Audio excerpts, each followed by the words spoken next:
This young woman went missing after her morning jog, and her disappearance sent shockwaves and a mist of mystery across the world. The story of her disappearance made headlines across big media houses, making it one of the biggest disappearance cases in Salt Lake, Utah. 27-year-old Lori K. Soares Hacking was last seen alive in public on July 18, 2004, when she and her husband, Mark Hacking, dropped by a convenience store in Salt Lake City, Utah, where they lived. The next morning, Mark reported Lori missing. You see, on that fateful day, Mark Hacking woke up to discover that his wife, Lori Hacking, had already left for work. Lori had planned to start her day with a 5 a.m. jog, a usual practice in the Salt Lake City, Utah area, before returning home to prepare for her workday. Mark's responsibility was to drive her to work by 7 a.m. However, Mark unintentionally fell asleep again, and when he woke up, it was 8 a.m. He assumed Lori had already returned from her run and didn't think much about it. It was only around 9 a.m., during a call with one of her colleagues, when he noticed Lori's work clothes at home. Concerned, Mark promptly called the police. The desk sergeant told him he needed to wait 24 hours before reporting Lori as missing, following standard procedure. Realizing he wouldn't get immediate help from the police, Mark decided to investigate on his own. He went to the area where Lori usually jogged and found her car parked where she had left it.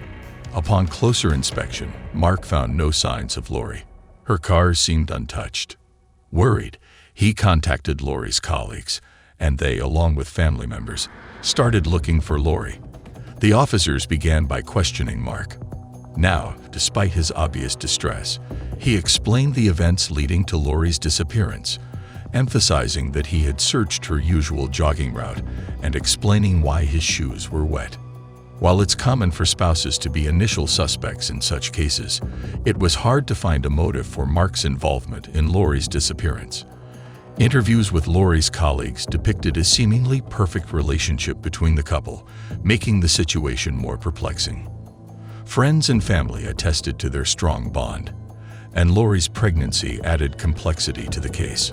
On the morning of Lori's disappearance, Mark did something unusual. Around 9:30 a.m., before realizing Lori was missing, he left the apartment to buy a new mattress for their bedroom, ostensibly related to their upcoming move. Initially, investigators didn't pay much attention to this. Later that day, Mark was called in for a brief interview at the police station. He provided a detailed account of events, explaining he had been asleep when Lori went for her run and left for work without waking him. When he called her workplace and learned she hadn't shown up, he initiated the search. Initially, Mark agreed to take a voice stress analysis test, but he later had concerns about it and decided not to proceed, raising suspicions in the investigation. Authorities decided to re-examine the couple's apartment and explore the dumpster in the parking lot, but they found no evidence. As the search for Lori continued, Mark's behavior took a strange turn. A few hours after Lori's disappearance, at 2 a.m. on July 20th, the police were called to an incident at a nearby hotel, about half a mile from Mark and Lori's home. When the police arrived, they found Mark running around the hotel premises completely naked, except for a pair of sandals. This incident led Mark's family to admit him to a psychiatric ward for help. Later, a specialist involved in his case noted an unusual detail about his supposed insanity: the fact that he kept his sandals on, suggesting a deliberate attempt to fake madness to gain admission to the hospital. Furthermore, there was a significant reason behind Mark's actions. In reality, he had many secrets about to be exposed. Mark Hacking had been living the double life, a revelation that shocked his entire family. While everyone believed he was diligently studying, often seeing his textbooks scattered around the apartment, his admission to medical school in North Carolina was entirely fabricated. Surprisingly, Mark had never applied to medical school, despite creating a web of deception that included traveling across the country for supposed interviews at medical schools. He hadn't even completed his studies at the University of Utah. All those textbooks were scattered around the apartment, and the term papers were carefully arranged by Mark. Whenever he left home, he would falsely claim to his friends, family, and Lori that he was attending classes. In reality, he often spent his time hanging out at a nearby store, enjoying sodas, hot dogs, or simply smoking. Mark even fabricated a story for the store employees, pretending to be a psychotherapist and asking them to keep his smoking habit secret due to his affiliation with the Church of Latter-day Saints, which frowned upon smoking. But Mark's deceptions didn't stop there. He also told Lori's mother that he worked at the University of Utah Neuropsychiatric Institute, conducting therapy sessions. In truth, he worked as a licensed medical assistant at the hospital, primarily as an orderly conducting group sessions, not individual therapy. These revelations left both his family and Lori's relatives in disbelief, as they had assumed the couple was not only happily married but also successful. Mark's own father expressed astonishment, admitting they had never anticipated such a turn of events. Some speculated that Mark had fabricated these elaborate falsehoods due to familial expectations, given that his father and brother were doctors and another brother worked as an engineer. Mark attempted to downplay his deceit, referring to it as merely misleading people, insisting it had started as a small lie but had grown like a snowball rolling downhill. Regarding Lori's disappearance, Mark vehemently denied any knowledge of what had happened at the time. Surprisingly, Lori's family supported him as the search efforts continued. It was discovered that Lori was last seen in a convenience store the evening before she vanished, with surveillance footage showing her and Mark together, seemingly in good spirits. However, a peculiar twist arose when Mark was seen alone at the store later that night, buying cigarettes at 1 o'clock in the morning. These circumstances raised investigators' suspicions, especially when a new mattress was found. This prompted investigators to inspect a dumpster at Mark's church, where they found an old mattress with its upper part missing, discarded by Mark. His explanation was that they had disposed of it due to Lori's heavy menstrual cycle, but the choice of the church's dumpster raised questions.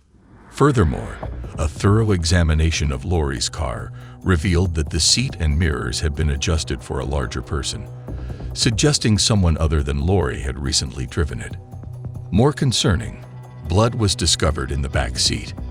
With Mark's consent, a more extensive search of the apartment uncovered Lori's belongings, including her purse, keys, and wallet. These findings indicated that she likely hadn't gone for her morning run, as Mark had claimed. The search within the apartment escalated, leading to the discovery of blood stains on the headboard and nightstand in the bedroom. A knife was also found in a drawer, with a possible blood stain and fingerprint on the blade. Mark, who was present during these discoveries, appeared nervously smiling but provided an explanation regarding the knife. Mark claimed to have had the knife since his service days, but the discovery of the potential blood stain and fingerprint raised further suspicions. Subsequently, the police obtained a warrant for a more comprehensive search and requested Mark to vacate the apartment. It became increasingly evident that Mark was a prime suspect in his wife's disappearance, yet the disturbing secrets that would follow were beyond anyone's expectations. The big moment happened on July 24th, 5 days after Lori went missing. Mark finally admitted to his father and brothers what really happened with his wife. After that, Lori's family asked people to stop looking for her. We don't know exactly why Mark chose to confess at that time, but maybe he saw that his lies were falling apart, and he couldn't keep deceiving people. Mark's confession told a scary story. On the night of July 18, 2004, Lori confronted him about his secret life and lies, and they had a big fight. Lori was so upset that she was crying at work just 3 days before she disappeared. She even called the University of North Carolina to check if Mark was really studying there, but she never got an answer. When they talked to the neighbors, some of them said they heard screams and a man's voice shouting. It was over from the apartment around midnight on the 18th. Mark's story didn't match this. According to him, he played video games on the computer for an hour, and then he got a gun and shot Lori while she was sleeping. After that, he got rid of her body, the gun, and the bloody mattress, all while making up lies. Mark's behavior and actions suggest he might have a personality problem. People with this issue often act like they're really great, but get really angry when someone challenges them. They want people to admire them and don't care about other people's feelings. Maybe Mark turned to violence because Lori said she would leave him if he didn't change. On August 2, 2004, Mark got arrested for murder, even though he had confessed. Lori's body was still missing, so they had to search the Salt Lake City landfill for months. They finally found her body on October 1st, but it was badly decomposed, and they couldn't tell if she was pregnant. Mark got sentenced to life in prison, with no chance of parole until 2035. Lori's dad changed her tombstone to have her maiden name Soares. Even though it seemed like the case was closed, Mark surprised everyone when they found out he had been signing autographs for a website that's all about murder. After that came out, he agreed to stop, but he's still writing his life story, and it hasn't been published yet. All right, guys, don't forget to give us a thumbs up and hit the subscribe button for more.